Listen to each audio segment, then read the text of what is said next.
ख़बर लाड़काने का शेयर कंदालूं। लोहर कॉलोनी में गैस सिलेंडर फाटण वारो मामलो वधीक हिकु ॿारड़ो फ़ौतियुनि जो अंगु वधी थी वियो आहे। नीगर ग़ुलाम मुस्तफ़ा मुग़ेरी जो मलबे मां लाश हथ कयो वियो आहे, जॾहिं त यास्मीन मुग़ेरी पिणु अॻु फ़ौत थी चुकी आहे। लोहर कॉलोनी में हिकु घर में सिलेंडर जो धमाको थियो हो, जंहिं सबबि टिनि घरनि जूं छितियूं धमाके सां किरी पयूं हुयूं। ख़बर मां शेयर कंदालूं। लाड़काने खां लोहर कॉलोनी में गैस सिलेंडर फाटण वारो मामलो वधीक हिकु ॿारड़ो फ़ौतियुनि जो अंगु वधी थी वियो आहे। नीगर ग़ुलाम मुस्तफ़ा मुग़ेरी जो मलबे मां लाश हथ कयो वियो आहे, जॾहिं त यास्मीन मुग़ेरी पिणु अॻु फ़ौत थी चुकी आहे।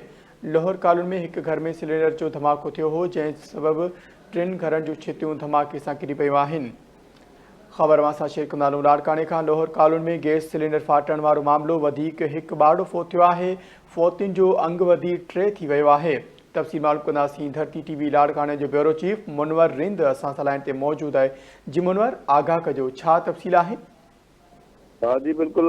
गुज़िरियल ॾींहुं लाड़काने जे लोअर कॉलोनी में गैस सिलेंडर फाटण सबबि जेको आहे 3 घरनि जूं छितियूं किरी पयूं, जंहिंमें केतिरा ई माण्हू दॿिजी विया, जंहिंखां पोइ रेस्क्यू ज़रिए उन्हनि खे अस्पताल मुंतक़िल कयो वियो।